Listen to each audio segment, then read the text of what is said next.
Today you'll hear the true story of a woman who had lost nearly everything. Her career, her husband, loved ones drifting away. 5 years in a legal battle and $200,000 frozen.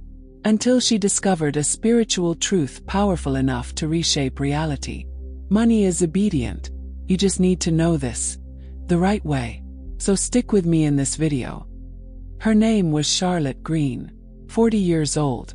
Trained as a lawyer but away from practice for nearly 5 years. Exactly since filing a lawsuit against her former company where she'd worked over a decade. A case for workplace harassment and breach of contract that, according to her own attorneys, was worth over $200,000. But for Charlotte, it wasn't just about the money. It was about honor, about being heard, about proving she wasn't crazy. Because deep down, that's how they'd made her feel.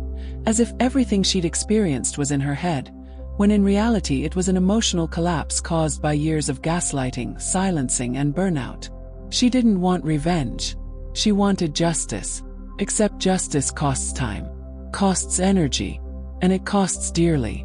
5 years later, Charlotte's bank account was in the red, her hair streaked with more gray, and a divorce that left her with a house full of memories and silence.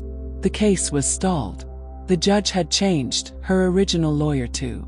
And now, the new attorney, recommended by a friend, seemed more interested in delaying than resolving anything. It was winter in Pittsburgh. A thin layer of snow had fallen overnight, and the gray sky did nothing to lift Charlotte from her apathy. Every morning she woke with the same thought. Will anything happen today? But nothing ever did. Case updates were always the same, pending, awaiting action, no response from opposing counsel. And so she lived, trapped in a cycle of hope, frustration, and exhaustion. The world seemed to move forward, but she didn't. Until that Sunday afternoon. While cleaning the living room shelf, a book tumbled from the top. Charlotte barely remembered owning it.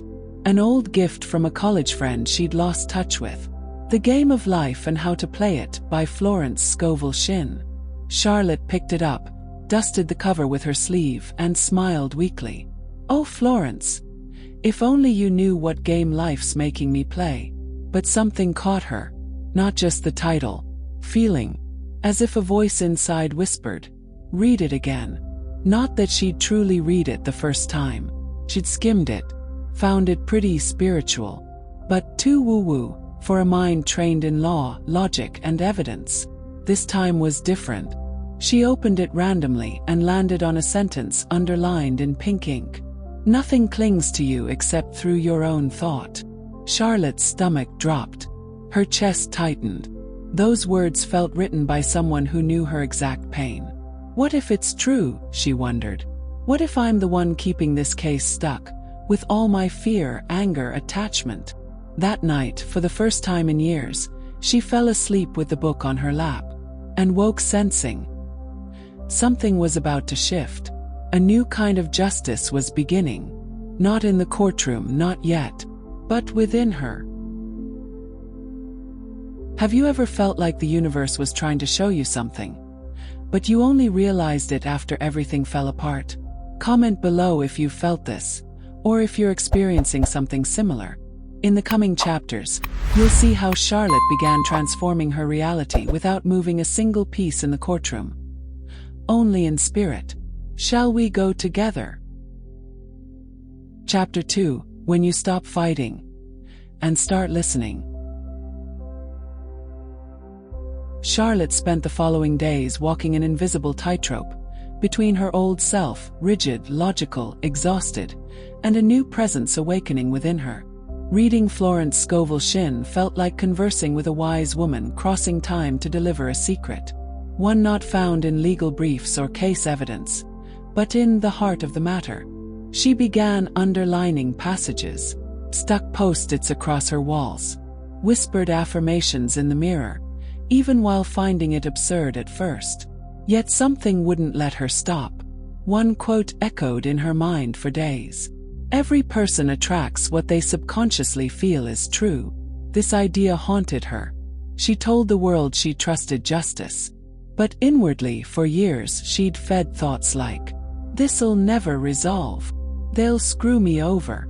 That money will never reach me. She didn't need more legal evidence. She needed a belief shift. That Saturday afternoon, Charlotte walked to the corner cafe, a place she'd frequented before her divorce. She entered like someone chasing a lost memory. Ordering tea, she sat in the back, opening Florence's book like a window to the sky. Then she overheard a conversation at the next table. An older woman, silver hair in a tight bun, spoke about spiritual affirmations and decrees as if reciting a cake recipe. Charlotte couldn't help but listen. Stop declaring you're stuck, dear. Start saying, divine justice is now at work in my life. The unseen is laboring for me. But what if I don't believe it? Replied the younger, anguished voice. You don't need belief yet. Just begin repeating. The feeling will follow. Charlotte froze. The words felt spoken to her. For her. She grabbed her notebook and wrote, divine justice is now at work in my life. The unseen is laboring for me. This was it. Stop wrestling with the facts and start trusting the unseen. In the following days, she declared this phrase dozens of times. In the shower, while walking, as she washed the dishes. It was like a new language. And strangely, she began to feel lighter, more present. And it was in this new vibration that she found the courage to do something she had been avoiding for months. Call the lawyer and truly ask what was happening with the case. Charlotte. Actually, there was a development that I haven't told you about yet, he said in a neutral tone. Development? When? Yesterday. A request for an out-of-court settlement from the opposing party. They want to talk. After 5 years. Yes, we don't know the reason. But something has changed. Charlotte hung up the phone with her heart racing. She knew the reason. It wasn't visible. It wasn't logical. But it was real. She had stopped trying to win through force and started to create with faith. Do you believe that the invisible can move in your favor when you change from within? Have you ever experienced something similar? Share in the comments. Your story might inspire another woman to let go of the struggle and trust. In the coming chapters, Charlotte will face deeper doubts and meet someone who will test everything she believes. But now she knows. The unseen responds to spiritual obedience. Chapter 3. The invisible enemy has a face. Charlotte woke up to the phone ringing. Still half asleep, she answered with a husky voice. Mrs. Green. This is the law firm's secretary. Attorney Michael Martin asked me to inform you that the meeting with the representatives from the opposing party has been confirmed for tomorrow at 10 a.m. Confirmed. She repeated, trying to process. But they really want to talk. Yes, a direct representative will come from the company headquarters. It was real. For the first time in 5 years, someone from the other side was willing to speak with her. Not through emails, not through lawyers, but in person. Charlotte hung up and remained there, motionless, staring at the ceiling. She felt something different. It wasn't fear nor anxiety. It was clarity. She went to the balcony with Florence's book in her hands and opened it to a highlighted page. What man does not resolve in his mind, time does not resolve. She had spent years waiting for time to resolve things for her. But now, she realized that it was her mind that determined the reality that would manifest.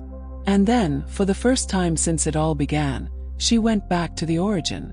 The company she had worked for over 12 years. Charlotte was a project manager at a large development firm. Dedicated, loyal, and respected. Until, in an internal maneuver that was never very clear, she was accused of negligence on a multi-million-dollar project. An error she didn't commit. The allegation. A signature on the wrong paper, a document released too soon. Charlotte tried to defend herself, but her superiors isolated her. And when she discovered that the true responsible party was a director she had confronted about internal corruption, it was too late. She was dismissed with cause. No severance, no rights, no voice. At the time, A lawyer friend of her ex-husband suggested she sue. And that's what she did. She filed a lawsuit for $200,000 in moral and material damages, alleging fraud and professional defamation. But the years passed, the company grew. And Charlotte was forgotten, like a number in a stack of papers. Till now. The next morning, she arrived at the law firm and was greeted by Michael, her lawyer, a man who was always formal, but that morning he seemed disconcerted. "Sit down, Charlotte. They're on their way." A few minutes later, 3 people entered the room. 2 men, 1 woman. And among them, him. The director who had orchestrated her downfall, Richard Vaughn. Tall, gray-haired, with a cynical smile that Charlotte would never forget. "Charlotte," he said as if they were old friends. "Good to see you." She felt her stomach turn but kept her gaze steady. And then, silently, she repeated to herself, "Divine justice acts now in my life. Nothing will be taken from me." "Let's get straight to the point," said Richard. "We're willing to offer a settlement to resolve this matter without further delay." Charlotte realized. He wasn't there out of remorse. He was there to cover up something. Michael looked at her, seeking a signal. She merely nodded. And then, he began the formal conversation. While both sides discussed, Charlotte barely spoke. She was strangely calm. But inside, she knew. This man was the face of the invisible enemy she had been fighting for years. And curiously, he didn't seem so big now. Have you ever faced an invisible enemy that seemed invincible until you faced it head-on? Share your story in the comments. Your story can show other women that strength lies not in overcoming anger, but in awareness. In the next chapter, Charlotte will face the most decisive moment in negotiation and discover that money is obedient when faith rules the day. Chapter 4. Power changed hands, and she didn't even notice. The clock showed 11:12 a.m. Charlotte had been sitting at the negotiation table for just over an hour. But it seemed as if time had stopped. Michael spoke in his precise legal tone. The company lawyers countered. Richard Vaughn, the man who had ruined her career, remained silent almost the entire time, just observing, as if calculating her every breath. But inside, Charlotte was no longer the same. 5 years ago she would have exploded. She would have cried, screamed, felt diminished. But now, with Florence's book still echoing in her mind, she noticed a subtle and powerful change. There are no enemies, only disguised teachers, sent to show where we still believe in limitation. She took a deep breath. Michael passed her a sheet with the initial terms of the proposal, $80,000. Close the case. It was a joke. An attempt to silence her with less than half of what she deserved. Even less than what the truth was worth. But she didn't react as they expected. Instead, Charlotte looked into Richard's eyes and said with a firm voice, "You think my silence is worth $80,000? Silence in the room. Even the lawyers exchanged glances. Richard adjusted his tie, uncomfortable. It's not about silence. It's about moving forward. Charlotte leaned slightly forward. You were the one who said, let's resolve this without further delay. Then, with a serene tone that was almost frightening, she added, I'm willing, but the truth has a higher price. And I've learned not to negotiate with fear. Michael looked at her with surprise. This wasn't in the script. But Charlotte had become her own advocate in that moment. We're talking about $200,000, she said. And every cent represents a part of my dignity that I didn't let die. Richard shifted in his chair. For the first time, he lost control of the situation. That's a lot. The company won't. The company can pay that 10 times over just with the director's annual bonuses, she interrupted. Michael tried to intervene, but she stopped him with a calm gesture. I'm not angry. I'm at peace. But don't mistake peace for weakness. It was at this moment that she realized. The power had changed hands. It wasn't just about the money. It was about who she had become. She didn't want revenge. She wanted restoration.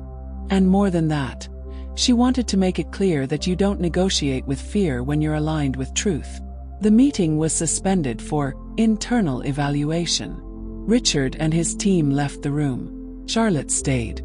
Michael closed the folder with the documents and exhaled, somewhat astonished. What was that? She smiled. That was faith. Are you sure they'll accept?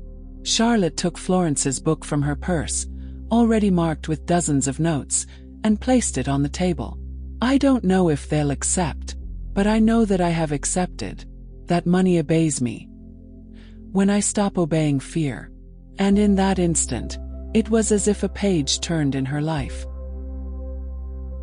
Have you ever felt that you were finally the one in command? Share here in the comments a moment when you took a stand. Even while afraid, your story might inspire another woman to free herself too.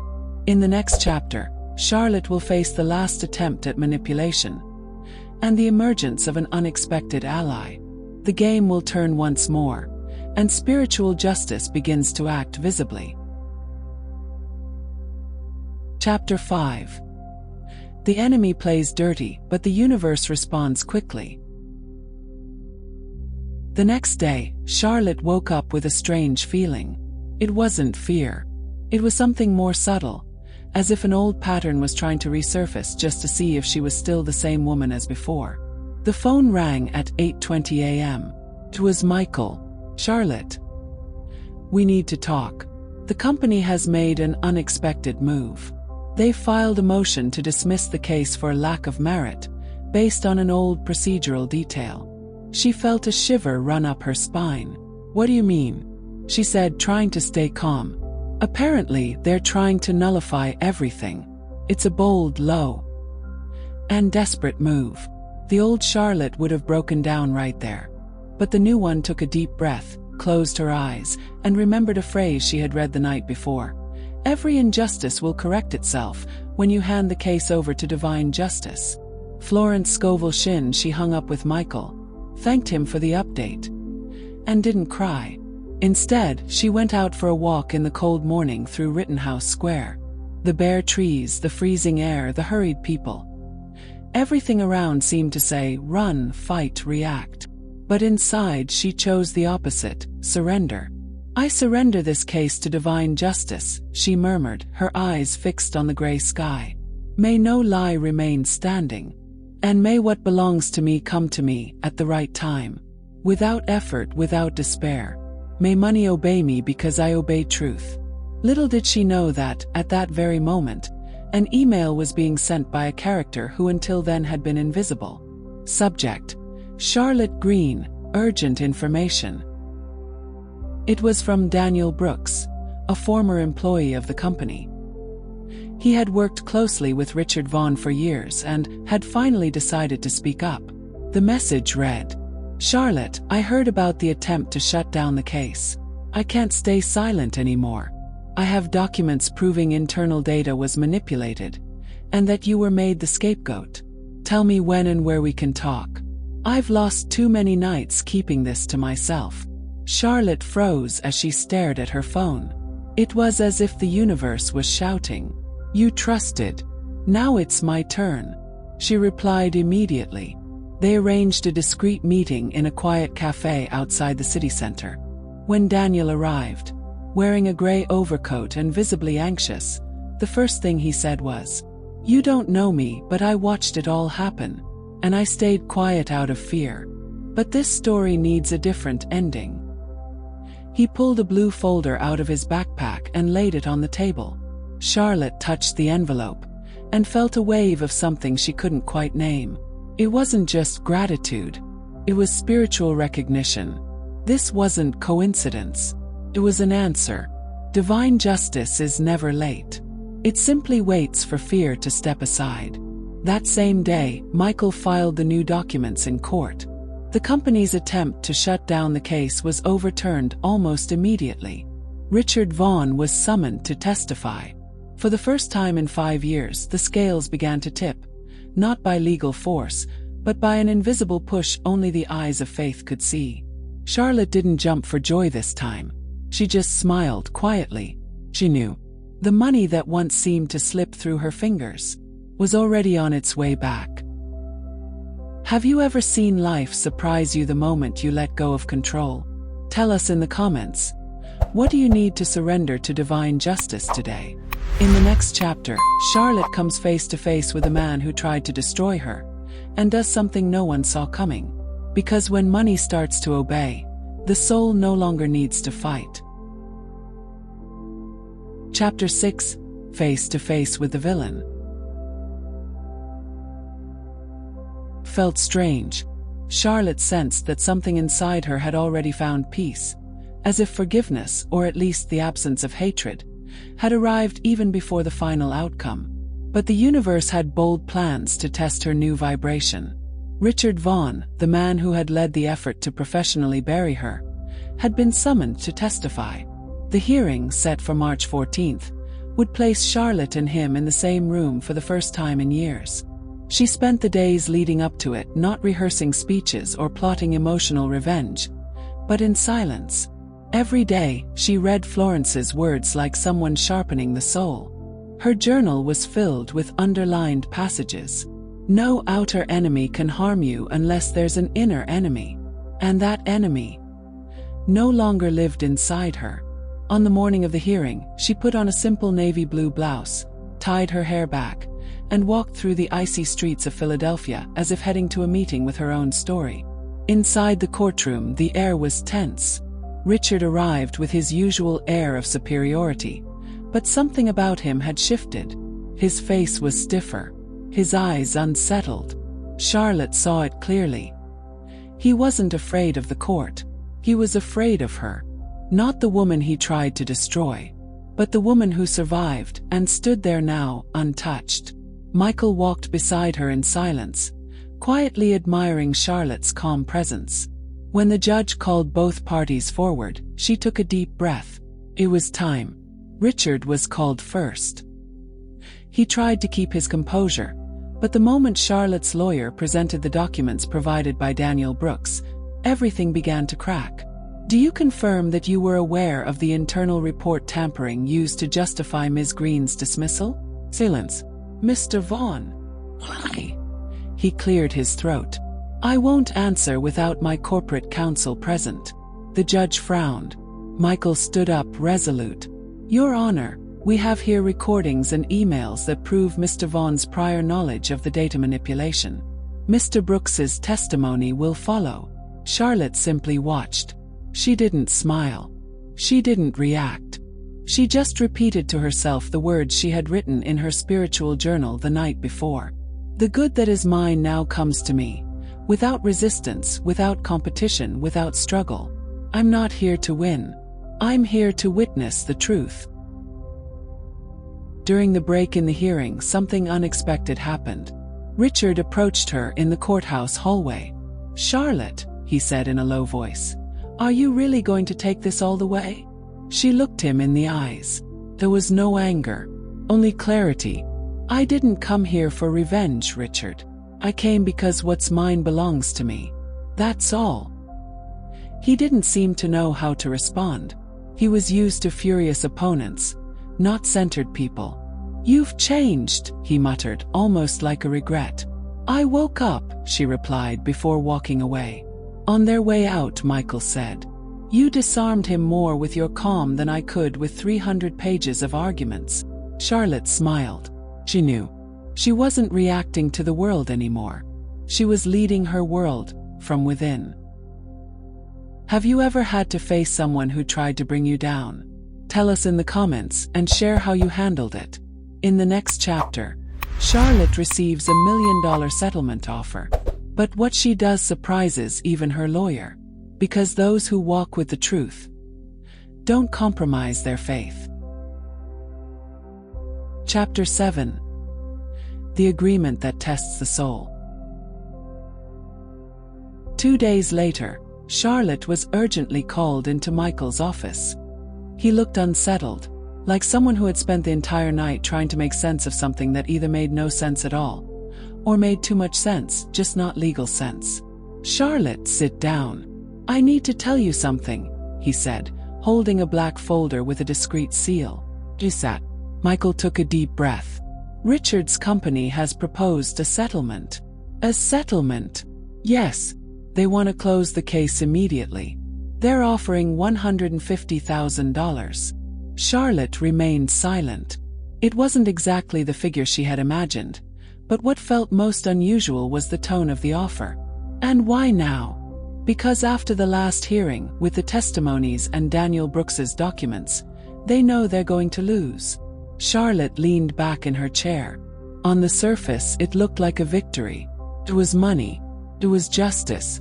It was closure. But inside, something hesitated. Michael continued. They included a condition. The amount will only be paid if you sign a confidentiality agreement and drop the rest of the case. That means no public recognition, no moral reparations, no apology. Charlotte didn't respond right away. She just lowered her eyes and remembered what she had written in the same journal she read every morning. Nothing can take from you what is yours by divine right. What you're seeking is also seeking you. She had declared justice. And now the universe was testing the depth of her trust. Accepting the settlement would be easier, faster, more practical. But this wasn't just about money. It was about healing, about integrity, about giving herself back the dignity they had tried to take. Michael, she said calmly, I need to think. Give me 24 hours. Of course. But Charlotte, a decision like this could change everything. I know. And that's why I need to listen. Not to the voices around me, but to the one within. That night, she walked alone through the streets of Philadelphia. The city lights reflected off the wet sidewalks, and a cold breeze slipped through her coat, making her shiver. She entered a small bookstore she had passed many times but never gone into. Almost by instinct, she walked to the spirituality section. And there it was, another book by Florence. The Secret Door to Success. She opened it at random. The page read, Never accept crumbs from life. You were born for wholeness, for abundance, for perfect justice. She closed the book, eyes filled with tears. That was it. The next morning, she appeared in Michael's office with a serene smile. Tell them I refuse the deal. Michael's eyes widened. Are you sure? Absolutely. I don't want money to silence me. I want justice to free who I am. Michael nodded slowly, visibly impressed. This is the bravest client I've ever represented. She smiled. It's not courage, Michael. It's trust. Money is obedience. And what's mine will come to me. What about you? Have you ever turned down something easy because you knew you deserved more? Share your thoughts in the comments. Sometimes the universe is just testing your self-worth. In the next chapter, the turning point begins. The final judgment is set. But first, a surprising gesture from Richard shakes everything up and reveals the power of those who choose to embrace goodness, even when surrounded by those who still don't understand the game. Chapter 8. When the enemy shows the truth. Charlotte woke up that morning with a new kind of silence inside her. It wasn't emptiness. It was space. Space for something greater to enter. She had said no to $150,000. To the world it might have seemed insane. But to her, it felt like cutting the last rope tying her to the past. The final trial was scheduled for 2 months later. And in that waiting time something unexpected happened. Michael called one afternoon. Charlotte, you won't believe this. Richard, he wants to talk to you. Her heart sped up. Talk to me. In person. No lawyers. He's asking for a neutral meeting. Says it's important. Charlotte hesitated for a moment. But something told her there was a key hidden in this moment.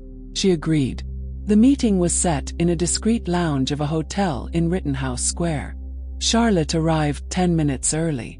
She breathed deeply while reading a passage from the Game of Life on her phone. There are no enemies in the divine mind.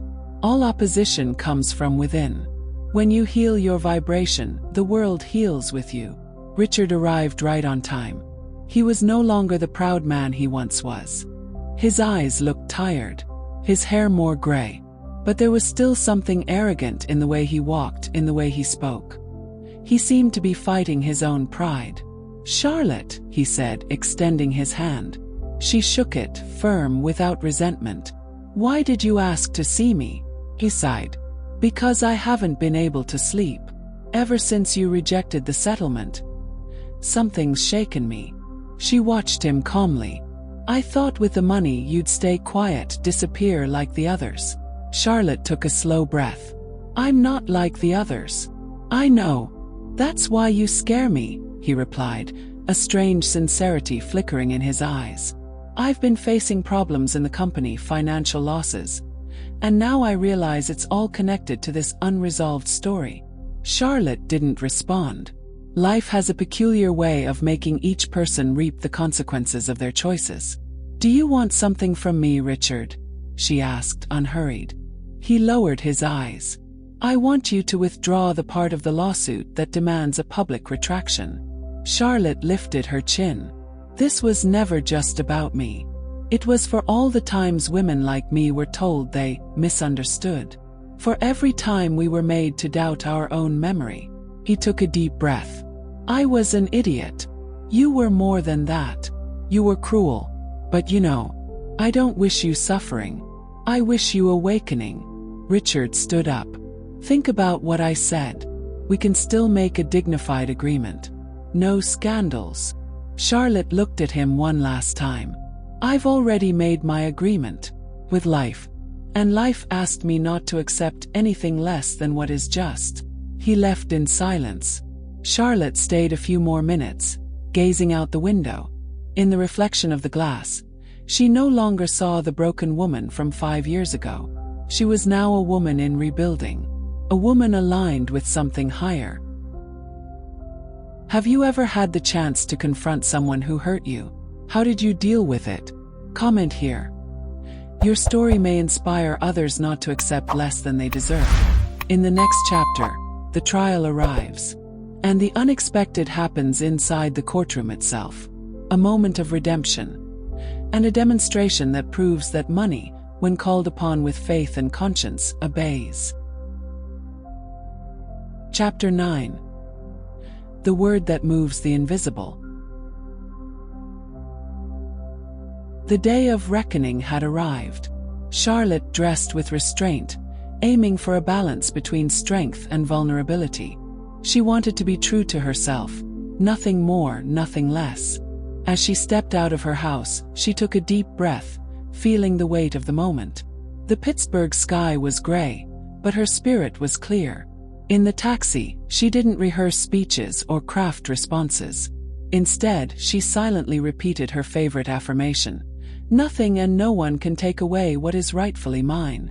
Florence's words shielded and empowered her, like a sword and armor combined. Inside the courtroom, the atmosphere was chilly, formal, and faintly hostile. Richard entered with his new lawyer and, to everyone's surprise, his wife. Michael, seated beside Charlotte, squeezed her hand under the table. "You'll be fine, you're ready," he whispered. Charlotte nodded, her eyes fixed ahead. The judge entered, and the proceedings began. For a while, everything seemed to slow down. Richard's lawyer presented worn-out arguments, claiming Charlotte had misinterpreted events. She expected as much, but what came next caught her off guard. "Your Honor," the lawyer said, adjusting his glasses, "we request permission to show a recently discovered video from the company's security backup.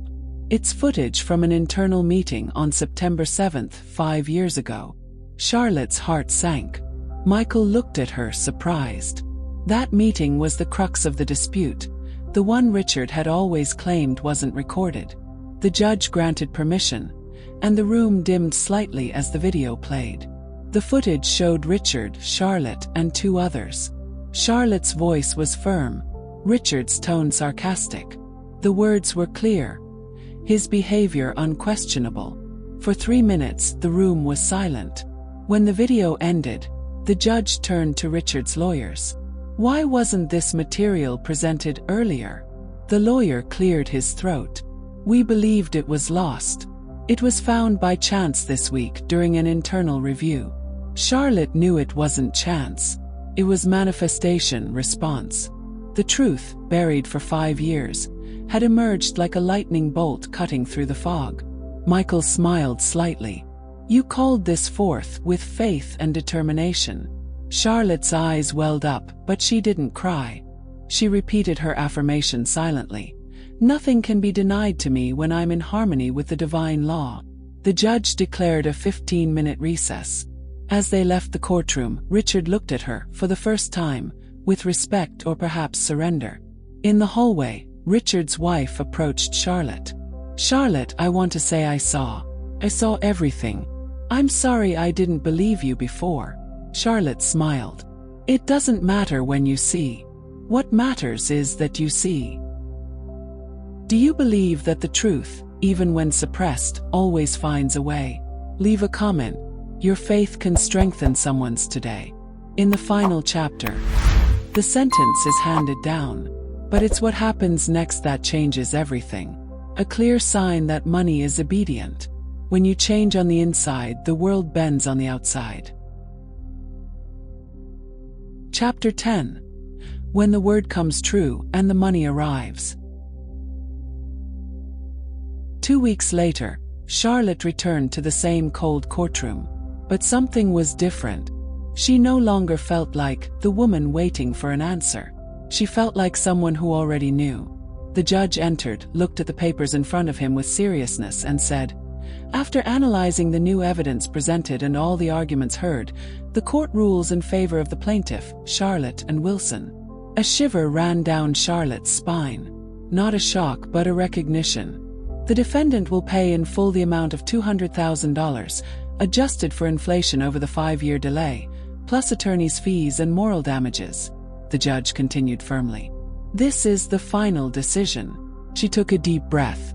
For years, she had imagined what this moment would be like. She thought she'd jump for joy, scream, cry uncontrollably. But what she felt was peace. A vast, silent, profound peace. It was as if the universe was saying, you won because you became the woman who had already won, even before the verdict. Michael hugged her and whispered, you understood everything. It wasn't just about money. Charlotte nodded. It was about identity, about remembering the power she had forgotten, about coming back to herself. Days later, the payment was deposited into her account. Charlotte looked at the bank statement calmly. It wasn't a surprise. It was a consequence. And as Florence had written, what belongs to you by divine right cannot be taken or delayed. It arrives at the exact moment, when you stop chasing after it and start trusting. She didn't go out and spend. She didn't buy expensive clothes or post triumphant messages. But she did buy flowers. The kind her mother loved, white chrysanthemums. She left them on the old grave, in a simple cemetery in the city, and remained silent. There, before a headstone, Charlotte understood that money is not a prize, but a reflection. The outside world makes no sense when you're at war inside. She didn't defeat Richard. She defeated doubt, her hurt, her anger. And when she defeated that, the money simply obeyed. Charlotte didn't win because she was lucky. She won because she understood something most people spend their entire lives ignoring. Money has no will of its own. It only responds, it obeys. But it doesn't obey fear. It doesn't obey haste. It doesn't obey desperation. It obeys clarity. It obeys certainty. It obeys the word spoken with faith. Florence said, what you affirm with faith manifests with precision. It's not about repeating empty phrases. It's about aligning your inner self with a greater truth, until there's no doubt. Charlotte learned to stop chasing money, and began to call it with authority. He changed her posture, her speech, her emotions, and the material world responded, as it always does. If you want to see money respond to you, here's what you need to remember. Your words are spiritual commands. Your peace is the password. Your certainty is the key. And your vision is the magnet. Stop now and think, how are you talking to money? Like a servant? Or like a slave? Money is not your master. It is your reflection. And it always obeys the dominant energy of your consciousness. Charlotte proved it. You can too. Now tell me, what was the biggest insight you gained from this story? Do you believe that money can indeed obey your inner truth? Write in the comments. I'd love to hear what resonated with you most in this video. And if this content resonated with you, like it, share it with someone who needs to hear it. And remember, you don't have to force it. You just have to command it with faith, peace, and awareness. As Florence said, the right things come to you under grace and in perfect form. Florence Scovel Shinn's spiritual truths don't belong to the past. They are alive, waiting to be enacted. For you. See you in the next video.